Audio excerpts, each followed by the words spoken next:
When we imagine childhood today, we often picture laughter, toys, playgrounds, and carefree days. But in medieval Europe, childhood was a world away from modern innocence. For most children, life was a relentless blend of labor, danger, superstition, and strict social expectations. Survival itself was a daily struggle, and the luxuries we take for granted, education, play, comfort, were privileges available only to the elite.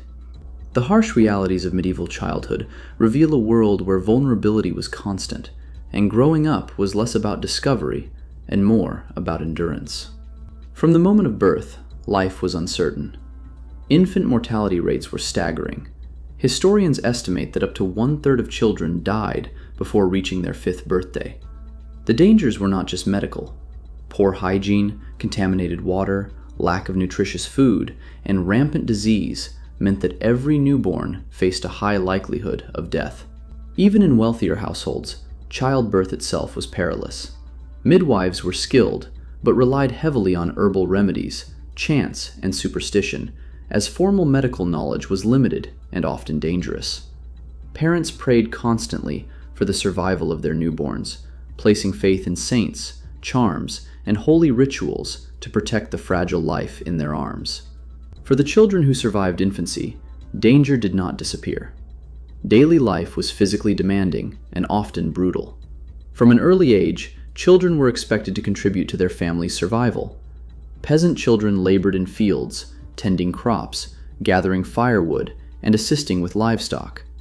Girls often learned household skills, cooking, spinning, weaving, and caring for younger siblings. Boys might apprentice with craftsmen, learning trades such as blacksmithing, shoemaking, or carpentry.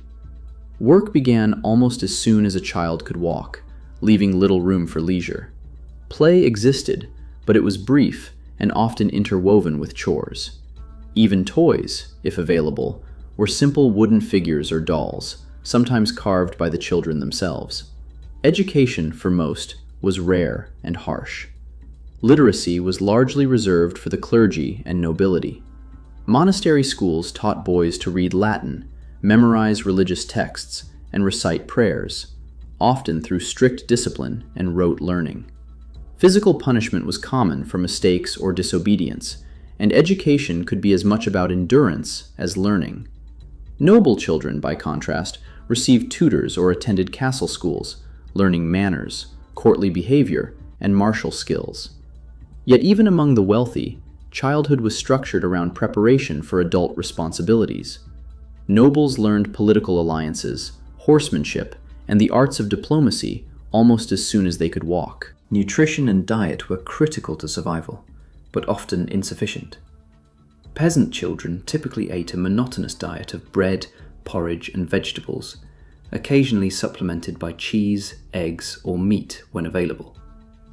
Malnutrition was common, weakening the immune system and making children more vulnerable to disease. In times of famine or war, food scarcity could lead to starvation, further shortening life expectancy. In contrast, noble children had access to richer foods, including meat, dairy, and exotic delicacies, but their diets could still be dangerous. Overindulgence, poor preservation, and contaminated food often caused illness, even in the wealthiest households. Religion permeated every aspect of medieval childhood. From baptism to daily prayers, children were steeped in spiritual instruction. Religious observances were strict, and misbehavior could be considered sinful. Superstitions also played a major role in daily life. Parents often carried charms, recited prayers, or performed rituals to ward off illness, misfortune, or evil spirits. These beliefs were sometimes helpful, offering a sense of protection, but they could also be frightening for young minds.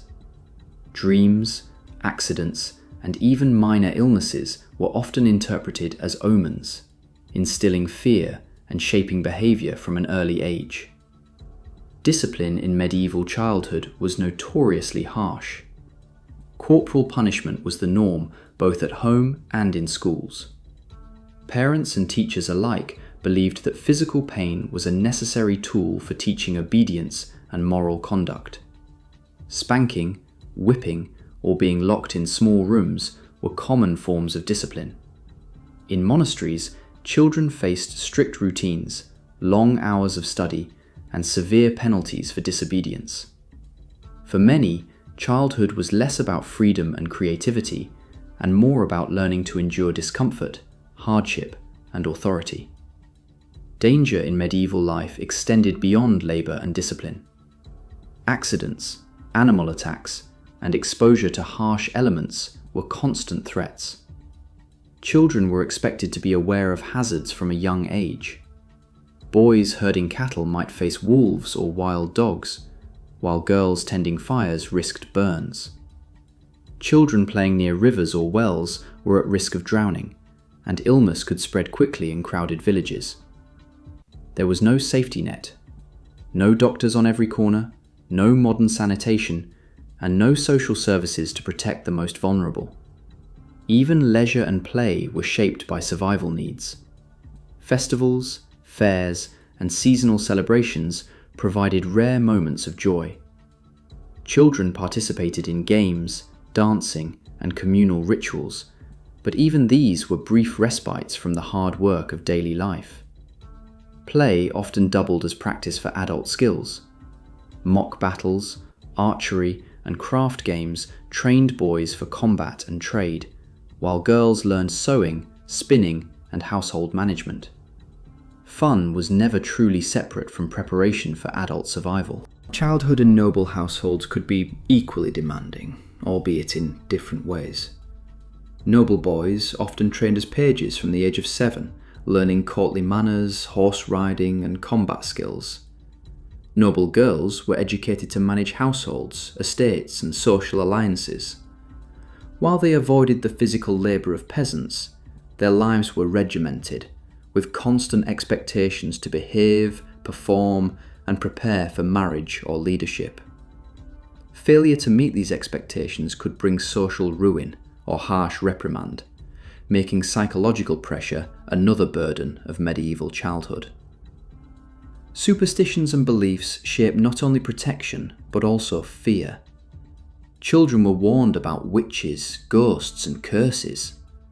Some households used charms, talismans, or witch bottles filled with hair and nails to ward off evil. Failure to respect these beliefs could result in public shaming or punishment. Religion and superstition intertwined, creating an environment where children had to navigate fear, obedience, and moral instruction simultaneously. Childhood was a complex landscape of authority, faith, and survival. The harsh realities of medieval childhood also extended to education in warfare and defence. In times of conflict, boys, and even girls, learned to recognise weapons, defend homes, and survive sieges. Many children experienced violence firsthand, whether through raids, wars, or criminal attacks. They had to develop resilience, quick thinking, and practical skills long before adolescence. Unlike today, where childhood is a protected phase of development, medieval childhood was a continuous preparation for the harsh realities of adult life. Despite these challenges, medieval children were resilient. They developed practical skills, emotional toughness, and social awareness at an early age. Community bonds, family ties, and shared cultural practices provided support. Stories, songs, and religious narratives offered comfort, entertainment, and moral guidance. Even in the harshest conditions, children found ways to learn, play, and connect. Their survival was a testament to human adaptability and the social structures of medieval life. Medieval childhood was far from carefree. It was a time of labour, danger, superstition, and preparation for adult responsibilities. Survival depended on family, work, and early mastery of practical skills. Disease, malnutrition, accidents, and harsh discipline were daily realities. Yet, within this demanding environment, children learned resilience, creativity, and resourcefulness. Life was short and often brutal, but it forged a generation capable of enduring the harsh medieval world. Childhood in medieval Europe was not an age of innocence. It was an age of endurance, learning, and adaptation in a world that offered no guarantees.